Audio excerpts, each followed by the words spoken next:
はいどうも、アートユニットウエタナの田中です。今回はですね、ドローンのプロペラガードについてのお話を少しさせていただきたいと思います。その前にですね、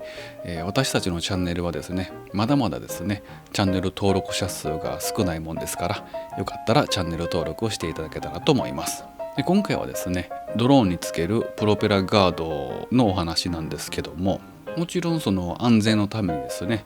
つけた方がいいような感じなんですけども、国土交通省に人口密集地区で飛ばしたいとか、30メートル付近に人が入ってもいいようにという申請をするときにですね、プロペラガードの着用っていうのがあるんですね。そういう申請したところで飛ばすときはプロペラガードをつけないといけないわけなんですけども、これがですね、この間 DJI のねストアのホームページを見てましたら、ファントム4のプロペラガードだけちょっとおかしなことになってまして、と言いますのも、ファントム4のプロペラガードっていうのは2種類ありまして、一つは真ん中にこう支柱みたいなのがある、シータ型っていうんですかね、そういう形のものと、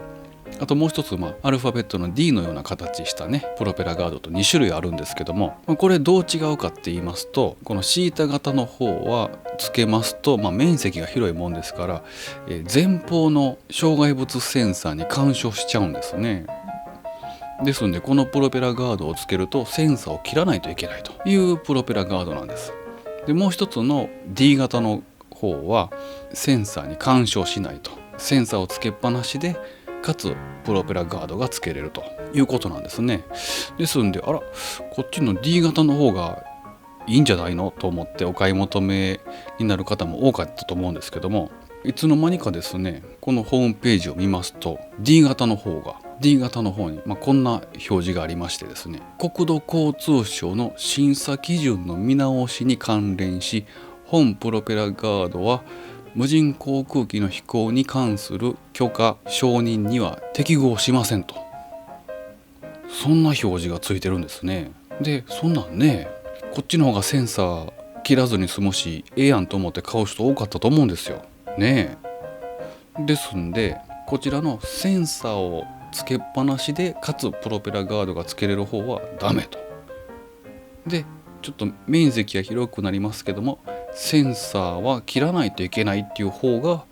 OK なんですね。なんか不思議な感じですけども、とにかくですね、この大型は申請の時はダメと。こっちの方が新しい方なんですけどね、古い方のシータ型の方にしてくださいということなんですね。で他の機種のプロペラガードをマビックであるとかインスパイアであるとかっていうのを見てたんですけど、それはそういう従来のもので OK っぽいですね。何も書いてませんので。ただですね、インスパイア1だけは純正のプロペラガードなくなってます。表示自体がなくなってますね。どうもね、なんかそのプロペラに干渉するとかどうとかであんまり評判が良くなかったと。どういう理由かは分かりませんけども、ストアから表示自体がなくなってますね。 DJI のホームページの方にはそういうこれは適合するだの適合しないだのっていう表示があるんですけども、国土交通省のねホームページにじゃあそういう細かい規定が書いてあるのかなと思って探しに行ったらですね、どこに書いてあるのか分かんないんですよね。